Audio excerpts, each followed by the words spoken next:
Is your wife Priscilla with you? No, she's not.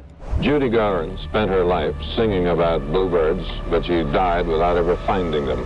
She was found dead on the bathroom floor early Sunday morning. There is a new star in the heavens, young, fresh, beautiful. In a special report broadcast on CBS News, American audiences were left speechless by shocking revelations about the hidden sides of the final days of music legends. Some artists passed away while their stomachs still contained dozens of pills that had not yet dissolved. Others refused treatment for serious illnesses, even though they could afford to travel abroad or spend hundreds of thousands of dollars to prolong their lives. And most tragically, some singers took their last breath with their hands still chained to hospital beds. The cold details in the autopsy records exposed the truth. The dazzling lights on stage were merely a curtain hiding the harsh tragedies behind. Right after this, let's look back at the 10 most shocking revelations from the autopsy reports of legendary singers, with the final details still leaving millions of fans around the world in tears. Elvis Presley, An Enlarged Heart and the Secret of the Pills.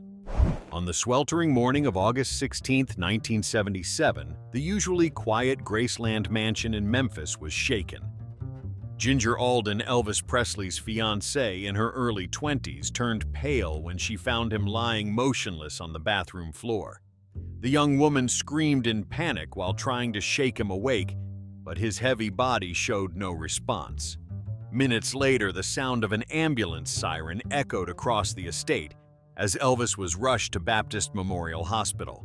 All resuscitation efforts failed at the age of 42. The heart of the king of rock and roll had stopped beating. The autopsy revealed a haunting detail. His heart was nearly twice its normal size, a sign of chronic heart disease that had been silently progressing for years. But that was not all. In Elvis's stomach, doctors found a whole store of undigested pills, tranquilizers, painkillers, blood pressure medications, anti-anxiety drugs. Together, they painted a bleak picture. Elvis had been relying on medication to endure pressure, fatigue, and relentless touring schedules.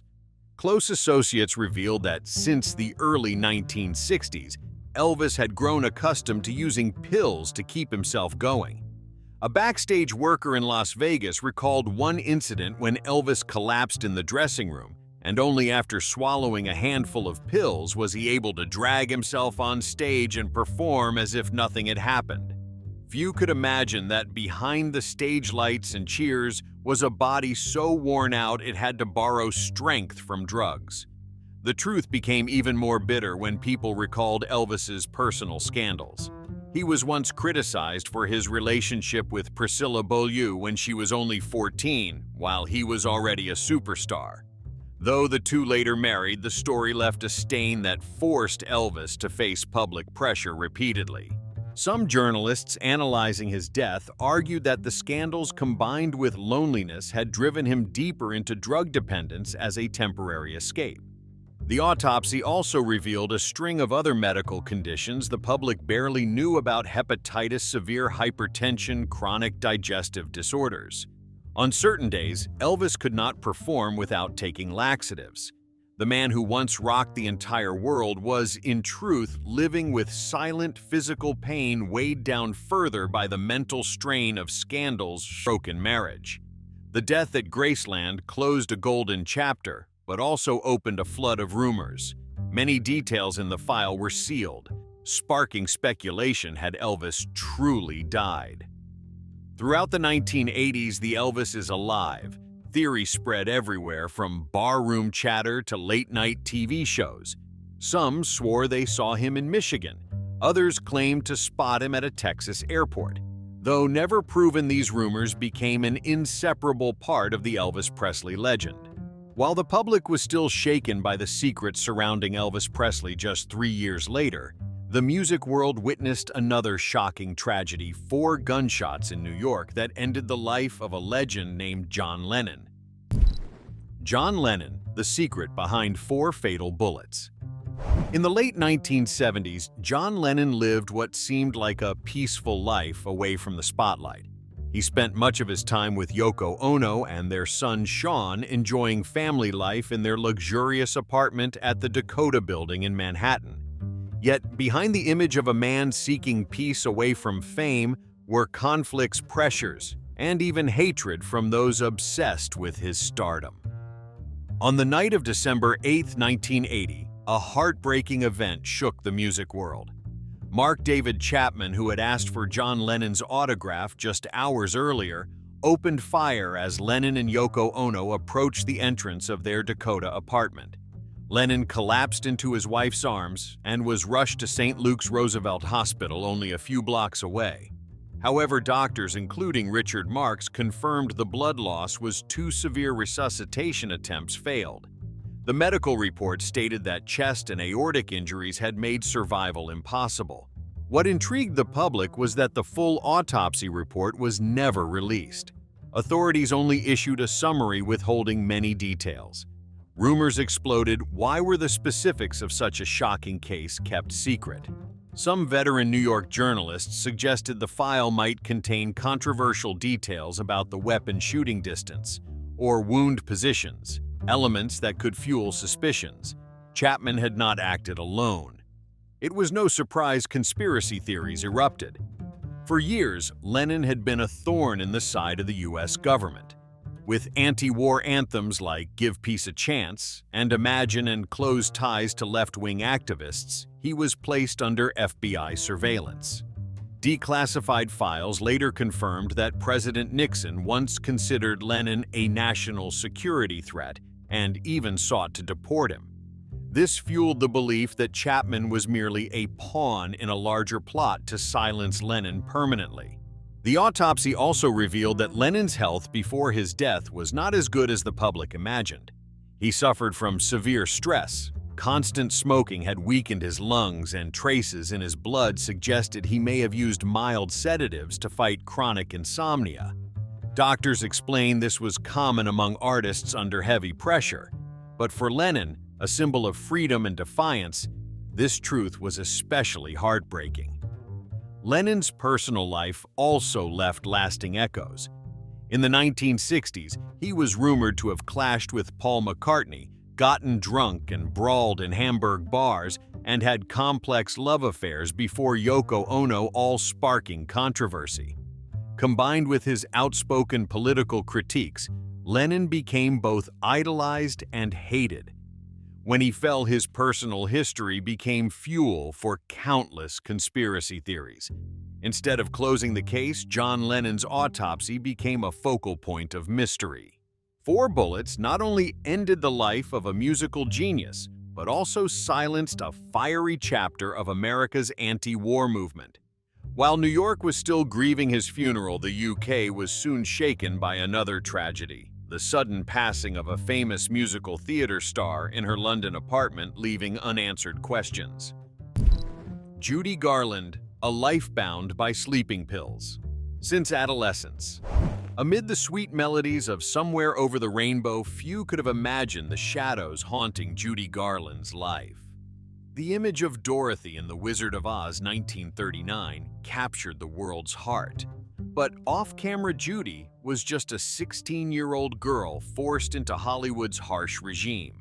To maintain her slim figure on screen, MGM required her to take diet pills followed by sleeping pills to regulate rest. Those tiny pills gradually became shackles binding her youth. By the 1950s, rumors swirled that Judy was collapsing from exhaustion on set. She once checked into a hospital for severe fatigue only to be pushed back under the lights days later. One of her private doctors admitted she sometimes swallowed dozens of pills a day at night to sleep and in the morning to stay awake for recording. It was a vicious cycle with no escape. Fans saw a radiant star, but those close to her watched as work schedules and pills eroded her body. Her personal life was equally turbulent. Failed marriages from director Vincente Minnelli to musician David Rose, and finally Mickey Deans, left her heartbroken each time. Depression followed, and once again, pills became her crutch. Rumors circulated in the industry that Judy occasionally forgot lyrics on stage, leaving audiences torn between compassion and sorrow. Instead of serving as a wake-up call, these scandals pushed her deeper into drug dependence.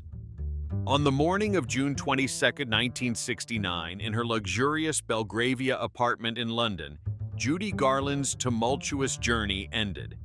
Her newlywed husband, Mickey Deans, was the first to find her in the bathroom. When the investigation results were announced, the public was stunned Judy had passed away due to consuming medication beyond safe limits. But the tragedy did not stop there. The report revealed her body had already been severely weakened after years of battling illness and dependence. A stage legend ultimately trapped in a fragile body became a bitter symbol of the harsh demands of stardom. Judy Garland's death sparked long-standing debate should Hollywood bear responsibility for forcing a teenage girl into pills at 16. The Golden Age studios were accused of turning stars into money machines regardless of their health or longevity.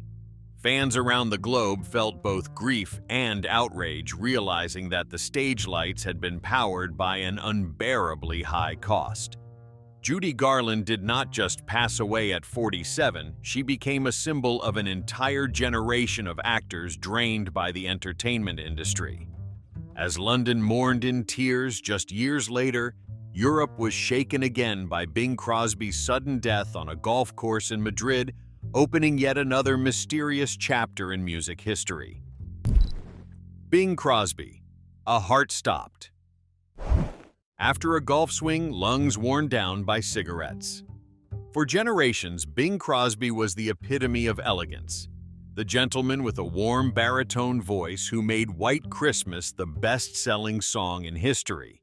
Yet behind that glowing image lay cracks few knew about.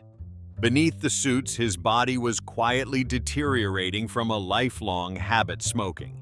The autopsy following his collapse at Madrid's La Moraleja golf course showed the cause was more than just a heart attack. Decades of smoking had left unmistakable marks, severely weakening his health. Medical records revealed he had smoked since age 15, sometimes as much as 4 packs a day. That habit gradually eroded his body, particularly his heart and lungs, turning his death after a golf swing into something almost inevitable. Close friends recalled warning signs weeks before his trip to Spain. At a California party, he struggled to breathe and needed long rests, then quietly muttered, "I think my body is betraying me." No one realized it was a premonition. After his death, the public began to notice other signs Crosby had tried to hide. He often coughed persistently backstage, sometimes losing his voice before recording sessions. In the 1970s, at several concerts, technicians had to adjust his microphone stand higher to disguise his stooped posture from breathlessness. Fans saw a poised Bing Crosby on stage, but inside his lungs were failing. Crosby's personal life was also marked by controversy. His sons from his first marriage accused him of being a harsh, even abusive father, often using corporal punishment.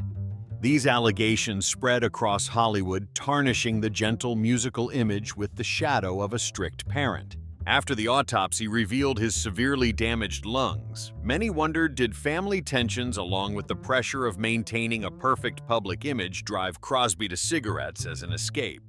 And while people were still discussing Crosby's autopsy revelations across the Atlantic, another name, Frank Sinatra, both a close friend and rival on stage, was already showing signs of decline, foreshadowing yet another dramatic chapter of American music. 5. Frank Sinatra, hiding cancer and heart disease for years.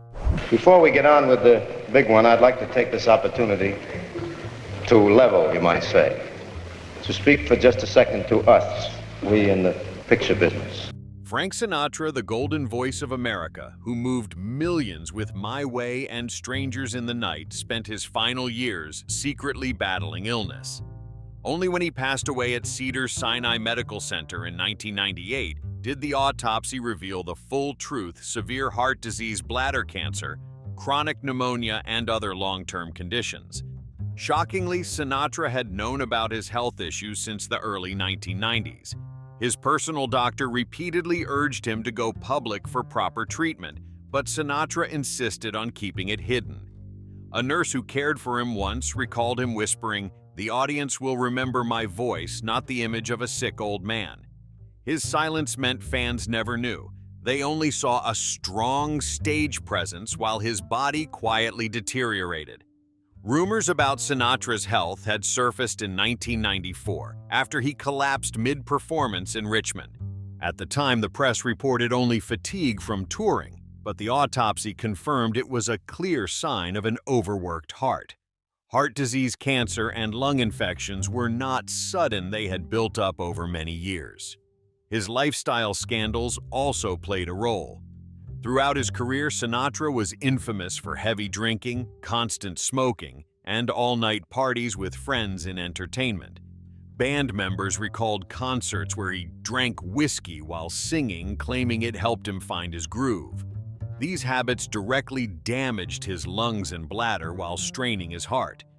The autopsy only underscored what years of indulgence had done. Sinatra's body bore the consequences of what he once considered the spice of life. Fans also remember the 1987 scandal when Sinatra abruptly canceled numerous shows without explanation. At the time, rumors blamed psychological stress, but looking back, it was likely the onset of cancer. If he had admitted it earlier, treatment might have been possible. When Sinatra died at 82, the revelations from his autopsy shocked America. People mourned, yet also realized with sorrow that his dazzling legacy was built at the cost of a body ruined by habits and scandals tied to alcohol and tobacco. My Way became his final farewell, not just as a legend, but as a man who chose to hide his illness to protect his image until his last breath. As America grieved the voice in California, another singing screen icon, Doris Day, quietly ended her journey with her medical records revealing truths that once again stunned the public. Doris Day, the Queen of Kyocera. Sarah quietly passed away due to failing lungs. Nothing urgent! The fact that you have a patient who may be dying isn't urgent. In the public's memory, Doris Day will always be the woman with a radiant smile and a bright voice bringing faith in an optimistic world through the song Que Sera Sera. Yet what was revealed from the autopsy report told a completely different truth. The star had lived for many years with failing lungs, carrying a chronic illness she chose to keep hidden. When the news of Doris's death in Carmel Valley in 2019 spread, the public only knew the official cause as severe pneumonia. But the forensic report later showed the lung damage was not new. Her lungs bore scars that proved the chronic illness had plagued her for years. Instead of seeking early hospitalization, Doris chose to endure silently, not wanting her final image in the eyes of the audience to be a woman bound to tubes and hospitals. Rumors about Doris's health had appeared sporadically since the late 1990s. Once, she was seen leaving an animal charity event with shaky steps needing assistance. But when asked by the press, Doris just laughed it off. "I'm just a little tired, don't worry." Only now, after the forensic report, do people realize those were signs of her lungs slowly losing strength. Her private life also left scars that tied into her health condition. The death of her son, Terry Melcher, a talented music producer, pushed Doris into a breakdown. Terry had indirect ties to the infamous Charles Manson murders, a shock that haunted Doris for years. Doctors believed that the pain of losing her son, combined with constant anxiety, weakened her immune system, allowing her lung disease to become the final victor. Few knew Doris Day went through 4 turbulent marriages. She was once a victim of abuse and financial deceit, and after each fall she tried to rise again with a smile. But the cost was her deteriorating health. The autopsy only confirmed further her body was exhausted, no longer strong enough to fight.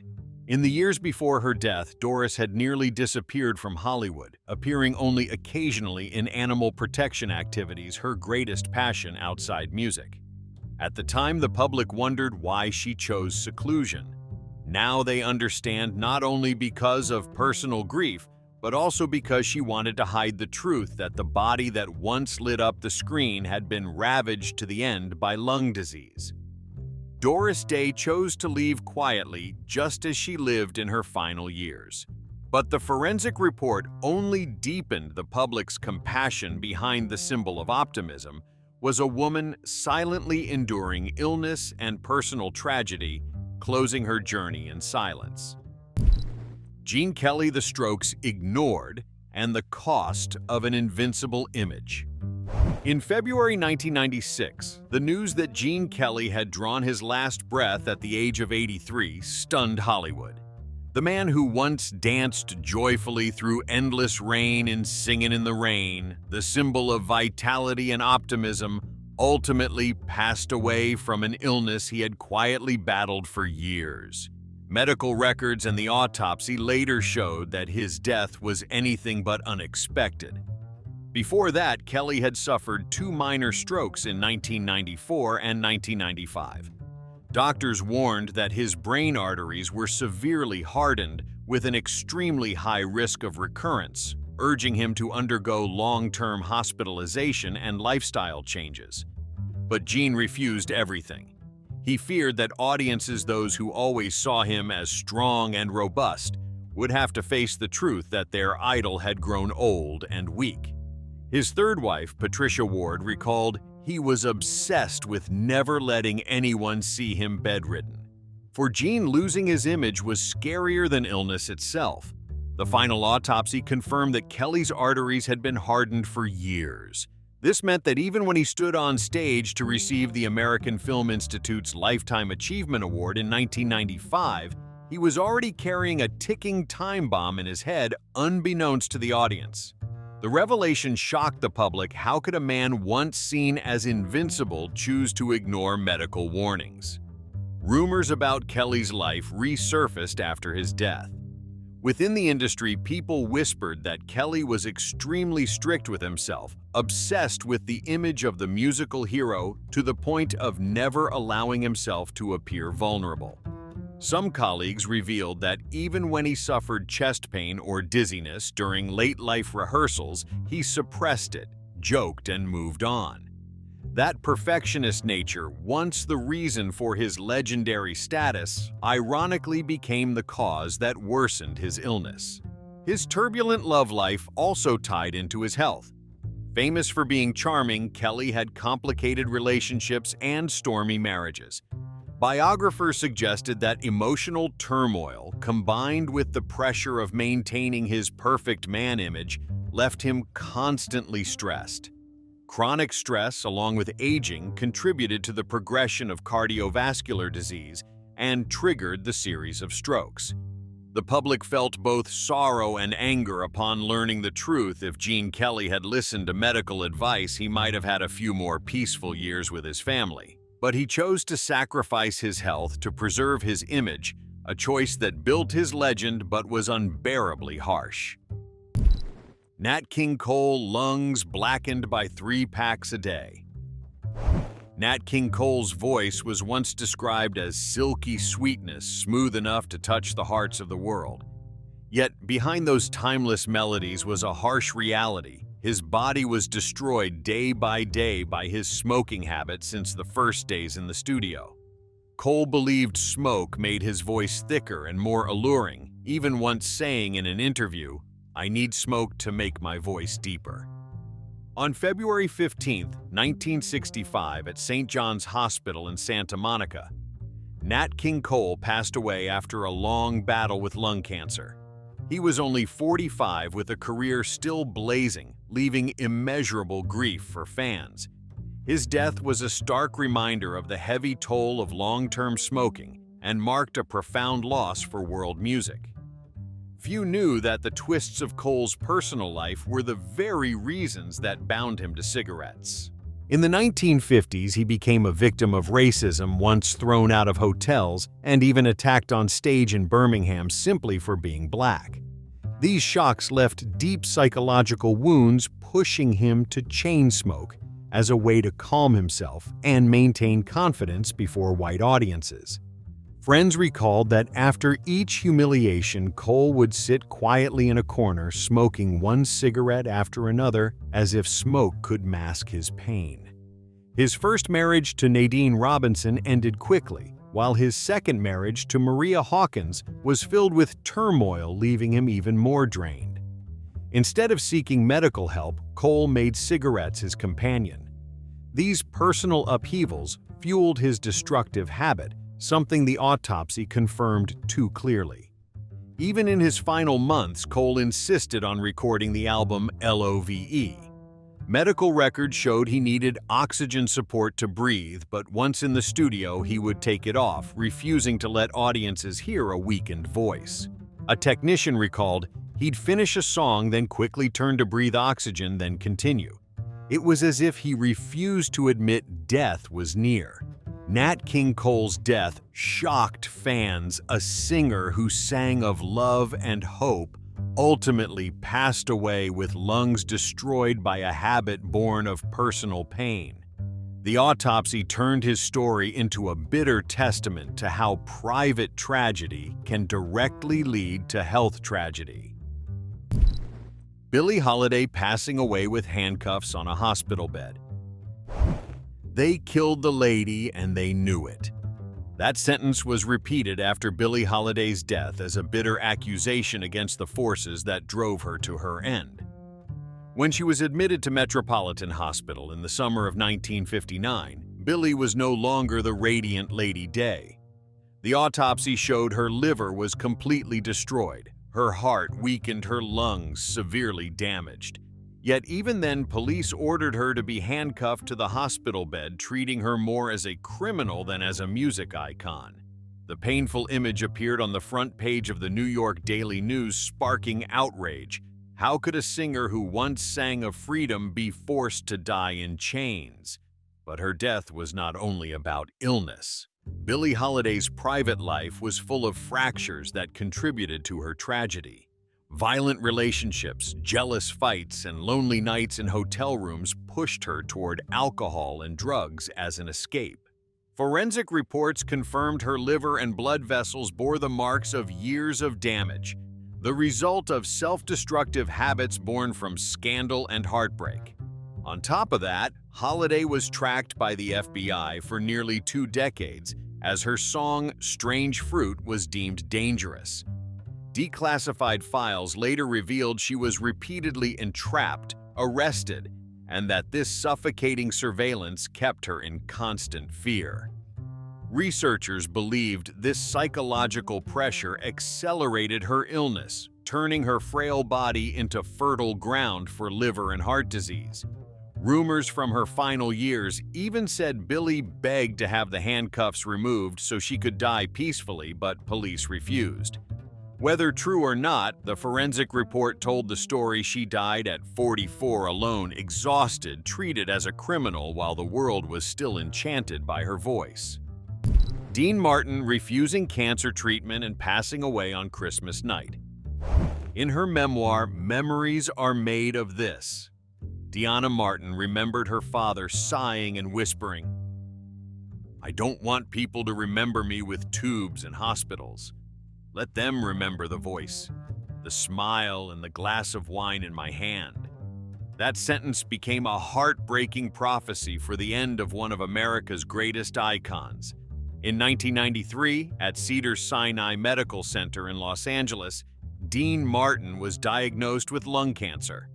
The hospital's top doctors offered chemotherapy and radiation therapy with costs up to hundreds of thousands of dollars, a huge figure at the time, but entirely within his means. Rumors even said a private Swiss hospital invited Martin to Europe for advanced treatment with guaranteed secrecy. But Dean Martin refused it all. He turned down chemotherapy, turned down overseas treatment, turned down every chance to extend his life. Family members recalled that Martin wanted his illness kept secret. Within the family, only a few knew, while the public was completely in the dark. When the press noticed his weight loss, Martin would joke, "I just eat less to stay in shape." Don't worry. Even when he had to be hospitalized for shortness of breath, the records were sealed, listed only as fatigue due to age. He wanted fans to believe he was still the party king, immortal among smoke and laughter. The autopsy later confirmed Martin's lungs had been ravaged by decades of smoking. The cancer spread rapidly only because he refused treatment. The cause of death was recorded clearly: acute respiratory failure. Doctors involved in his final emergency noted that by the time he was admitted, his lungs were functioning at less than 1/3 of normal capacity. In his final 2 years, Martin kept his usual lifestyle. He often appeared at Beverly Hills bars with friends, a cocktail always on the table. One witness recalled, "One night his voice trembled, breathing heavy, but when he began to sing 'Everybody Loves Somebody,' the whole bar stood up applauding. He smiled as if no illness existed." His concealment only made the truth more shocking when revealed by the autopsy. Some even claimed Martin deliberately chose Christmas 1995 to pass away, making his farewell amidst the holiday spirit a fitting finale for an artist who always turned life into a performance. Whether true or not, his death on December 25th left America grieving. ABC aired a special bulletin with the headline, "America's Saddest Christmas." For millions of families, the season of reunion turned into a day of parting. Dean Martin's story in the end was retold by the autopsy as a bitter reminder. Lung cancer was not only the result of smoking and drinking, but also of his own choices. The choice to hide, the choice to refuse treatment, the choice to preserve his charming image until the final note. The stage lights have dimmed, yet the revelations from autopsy reports still leave us stunned. Behind immortal voices and radiant smiles, many legends paid the price with illness, with personal pain, even with loneliness at the very end. These are harsh truths, but they also make us treasure the legacies they left behind, the melodies and songs that became the memories of a whole generation. Which revelation among these 10 stories impressed you the most? Leave a comment below to share your thoughts. Don't forget to like, subscribe, and turn on the notification bell so you won't miss our next videos, where we'll continue bringing you the hidden sides of Hollywood no one expects.